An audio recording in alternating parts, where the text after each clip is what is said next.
Throughout much of Philippine history, Manila has been synonymous with Intramuros. In fact, Intramuros was regarded as the entire city of Manila for the majority of its existence. Thus, this small sliver in a city of 1.9 million residents holds immense historical and cultural importance not just for the city but for the entire country as well. Walking through Intramuros means walking through thousands of years of history. Originally a pre-colonial polity, the estuary of the Pasig River was transformed into a Spanish colonial stronghold. The Spanish occupation also brought the name that we have today, as Intramuros means within the walls in Spanish, with the walls being made from brick, earth, and soft stone. These walls house 64 hectares of land containing government buildings, churches, monasteries, schools, and homes of the rich.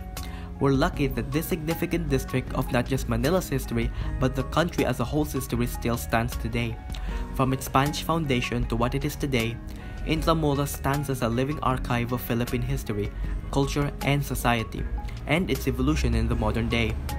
Although each building and street is historically significant, some stand out from others, specifically a fort sandwiched at the mouth of the River Pasig and the moat separating it from Plaza Moriones, Fort Santiago. Welcome to Fort Santiago, isa sa mga pinaka-importanting historical sites sa loob ng Intramuros, Manila. Ito ang gate na dinadaanan ng libo-libong sundalo, manggagawa at mamamayan noong panahon ng Kastila. Ang fort na to ay sinimulang itayo noong late 1500s bilang pangunahing depensa ng Spanish government laban sa mga lumulusob sa Maynila. Habang naglalakad tayo sa pathway na ito, ang tahimik na scenery ay kabaliktaran na naging madugong kasaysayan ng lugar. Noong World War II, matinding pinsala ang itinamo ng Fort Santiago at libo-libong sibilyan at bihag ang namatay dito. Pero ngayon, isa na itong peaceful historical park kung saan pwedeng maglakad, magpahinga at balikan ang mga kwento ng ating nakaraan. Fort Santiago, isang lugar na puno ng ganda, kabigatan at alaala ng kasaysayan ng Pilipinas. Nandito tayo ngayon sa dungeon ng Fort Santiago. At ang lugar na ito ang mismong primary source ng mga pangyayaring tatalakayin natin. Dito ikinulong ang daan-daang Pilipino at Amerikano noong World War II. Sa napakasikip at napakalalim na espasyong halos walang hangin. Noong 1945, matapos ang liberation of Manila, natuklasan dito ng US Army ang mahigit 600 bangkay, mga bihag na namatay dahil sa init, gutom at pagkakapos ng hangin. Habang nasa loob tayo ngayon, makikita at mararamdaman natin kung bakit napakahalaga ng lugar na ito sa pag-unawa sa kasaysayan.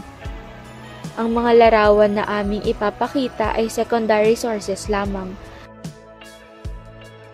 Ang pinakatotoong ebidensya ay ito mismong dungeon na kinaroroonan natin. Dito mismo nangyari ang mga kwentong matagal nang nanahimik at ngayon ay muling binibigyan natin ng boses.